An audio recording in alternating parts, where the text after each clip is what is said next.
और ये अपनी सौतेली माँ सुधा के साथ रह रही थी क्योंकि उसके माता पिता का देहांत हो चुका था।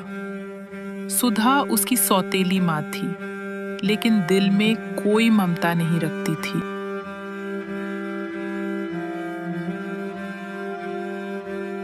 क्या कह रही है तू? जल्दी जल्दी सारा घर का काम खत्म कर और फिर बाहर जाकर पैसे भी कमा कर लाना है तुझे। अभी करती हूँ माँ।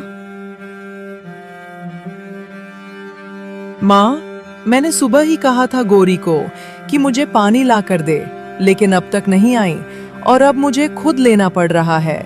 तूने मेरी बेटी की बात क्यों नहीं मानी?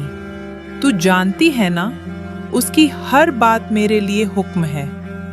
अब देख, मैं तुझे सिखाती हूँ। माँ, मैं रसोई में खाना बना रही थी, समय नहीं मिला, माफ कर दीजिए। क्या तुझे इस घर में रानी बनाने के लिए रखा है? पिंकी की हर ख्वाहिश पूरी होनी चाहिए। अब चल बाहर और पैसे भी कमा कर ला। माँ, सुबह से कुछ नहीं खाया है, थोड़ा खा लूं फिर जाऊं। रात को तने पेट भर खाया था, अब खाने की क्या जरूरत है? निकल यहाँ से। मधु उसे बाहर धकेल देती है। पिंकी खुश होकर कहती है, माँ, बहुत अच्छा किया आपने, ये तो बस बोझ है। बिल्कुल ठीक कह रही है तू, इसकी अकल ठिकाने लगाऊंगी मैं। भगवान, मेरी माँ होती तो ऐसा न होता। गौरी एक सेठ के पास जाती है। सेठ जी, कोई काम दे दीजिए, कुछ भी कर लूंगी, बस पेट भरने को। अच्छा, कुछ भी कर लोगी? तो चलो मेरे पास आओ। बदतमीज हो क्या? मैं काम के लिए आई थी, गंदे इरादों के लिए नहीं। मैं अच्छा इनाम दूंगा, बस पास आ जाओ। मुझे आप जैसा मालिक नहीं चाहिए। गौरी चली जाती है रोते हुए।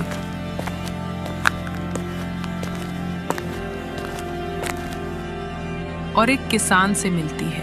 काका, खेत का कोई काम मिल सकता है? हाँ बेटी, खेत में सफाई करनी है, कर सके तो कर ले। कर दूंगी काका। पूरा दिन खेत में मेहनत करके वो 2 सिक्के कमाकर घर लौटती है।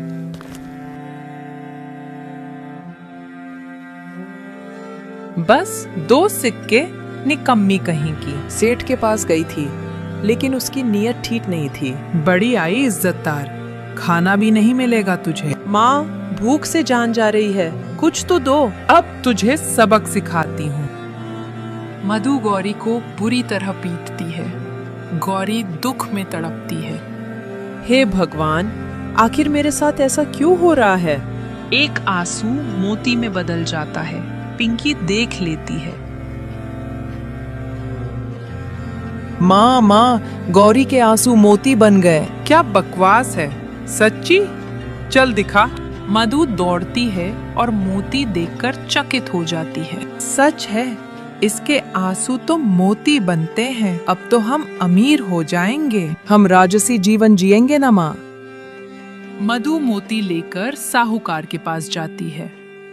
ले लो और रोज मिलेंगे, पैसा तैयार रखना। ले लो और रोज मिलेंगे, पैसा तैयार रखना। वो घर लौटती है।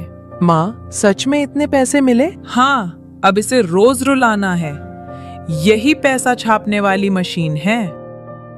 फिर मधु गौरी को मारती है।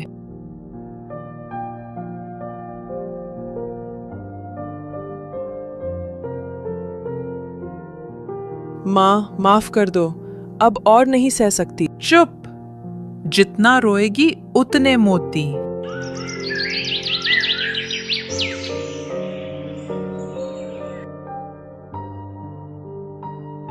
महाराज, रानी की हालत बहुत खराब है। वैद्य जी, कोई तो उपाय होगा इस इलाज का। महाराज, और कोई उपाय नहीं, रोग बढ़ रहा है। विद्या जी, मैं रानी को खो नहीं सकता हूँ। उनको बचाने के लिए मैं हर वो कठिन परीक्षा को पास कर लूंगा। बस आप उपाय बताइए। ऐसा तो कोई ना कोई तो उपाय होगा ही जिससे मेरी रानी का तबीयत ठीक हो जाएगा। अगर इनको बचाने के लिए बदले मेरा राजपाट चला जाएगा तो मैं वो भी बर्दाश्त कर लूंगा, लेकिन मेरी रानी का तबीयत ठीक होना चाहिए वैद्य जी। महाराज, अब हमें लगता है कि वैद्य जी रानी साहिबा को नहीं ठीक कर सकते हैं। हमारे गांव में एक ज्योतिषी है जो बहुत ही विद्वान है। रानी साहिबा को वही ज्योतिषी महाराज ठीक कर सकते हैं। ठीक है मंत्री, बुलाओ उस ज्योतिषी को। मंत्री अपने गांव में जाता है और उस ज्योतिषी को बुलाकर राज दरबार में लेकर आता है। ज्योतिषी महाराज राज दरबार में पहुंचते हैं।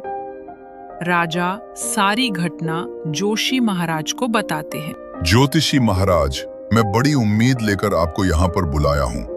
मैंने अपनी पत्नी को हर एक जगह दिखाया, बड़े से बड़े तांत्रिक, बड़े से बड़े ऋषि महाराज, लेकिन मेरी पत्नी को कोई नहीं ठीक कर पाया। आपसे बड़ी उम्मीद है, आप मेरी पत्नी को ठीक कर दीजिए। महाराज चिंता मत कीजिए, आपकी पत्नी बिल्कुल ठीक हो जाएगी। मैं जैसा बताता हूँ आप वैसे वैसे करिए। जैसा आप कहेंगे मैं हर वो काम करूंगा, बस आप महारानी को ठीक कर दीजिए। एक लड़की है जिसके आंसू मोती बनते हैं, वही मोती उपचार है। मंत्री जी, घोषणा कराओ, जो सुनहरी मोती लाएगा उसे इनाम और उसकी बेटी का राजकुमार से विवाह।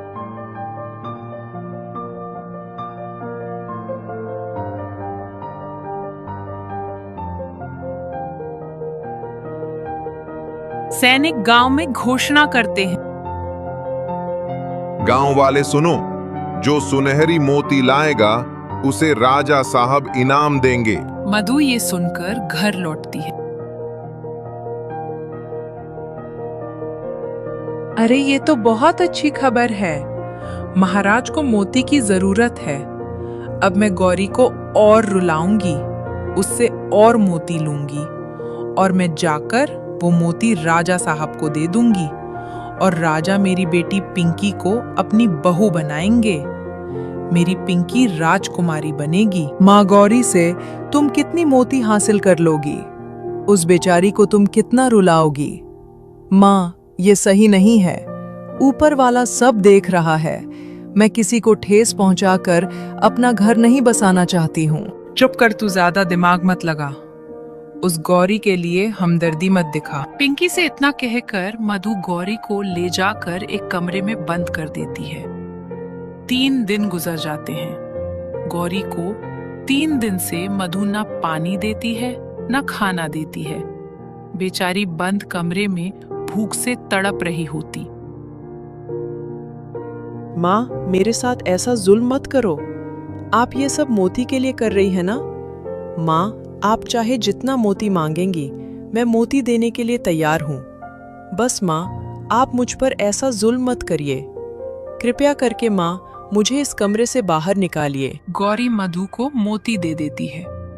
मधु और पिंकी मोती लेकर राज दरबार पहुंचती हैं। कहो माता, क्या काम है जो आप मेरे दरबार में आई हैं?